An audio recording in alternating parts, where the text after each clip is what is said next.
People read the word peace as a purely positive word, because it is a common human value. Ukraine is fighting for peace on its soil against the army of the aggressor, and its allies support it in this. Russia, which unleashed a war against Ukraine, is demonstratively proclaiming its desire for peace on every international platform still available to it. Only in the Russian context, this phrase takes on an Orwellian meaning.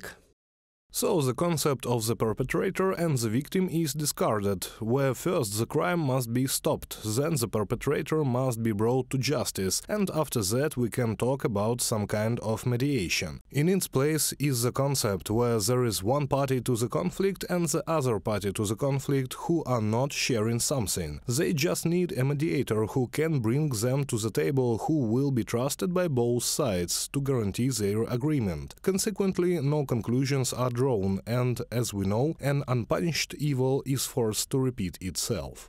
It is not difficult to guess why China has joined the spread of such narratives. A complete victory of Ukraine is not ideologically beneficial for Beijing. After all, it would be international proof of the weakness of autocracies. Moreover, for Beijing, the Russian-Ukrainian war is a factor of confrontation with the West. It is also a chance to finally turn an economically weakening neighbor, Russia, into a raw material appendage, dependent and therefore obedient. China thus protects only its own geopolitical interests, and this is what Beijing is transparently hinting to the West.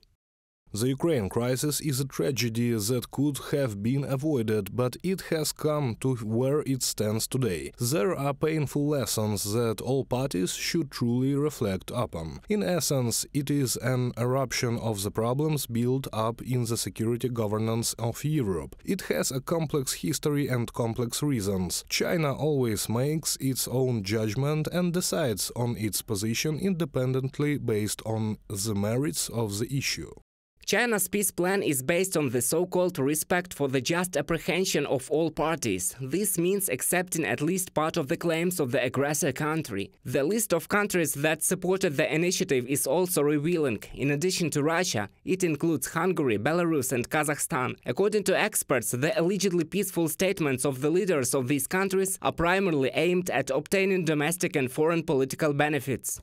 Recently, the Chinese Foreign Ministry said that the United States is supplying weapons to Taiwan. Why can't we then supply arms to Russia? So, de facto, in this situation, they are blackmailing the United States to reduce the amount of support for Taiwan. That is, on the one hand, China is looking for an excuse for its own actions and is trying to present itself as a peacemaker in this situation. Well, on the other hand, China is really interested in supporting Putin's regime, from which they now receive cheap resources.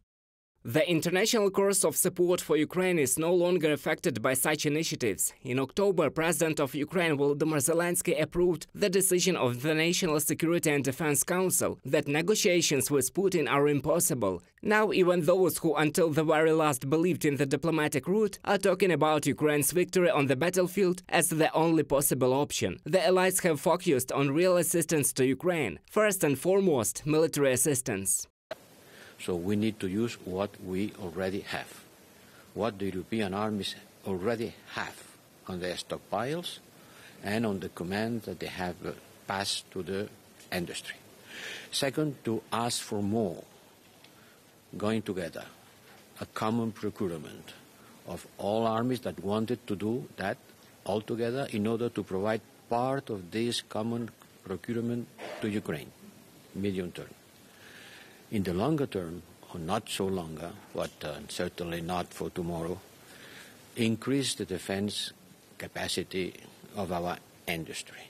Now the main real algorithm for ending Russian-Ukrainian war is the just peace formula of the President of Ukraine Volodymyr Zelensky. This formula includes a number of concrete steps, which, if implemented step by step, can guarantee a stable peace in Europe. Among them are nuclear, energy, food security, the withdrawal of Russian occupation troops from Ukraine, guarantees for Kiev, compensation by Moscow and punishment of war criminals. The main points of this plan were approved at the last session of the UN General Assembly. The resolution was supported by 141 countries. Reported by Roman Smoler, Danilo Kobza, UATV News.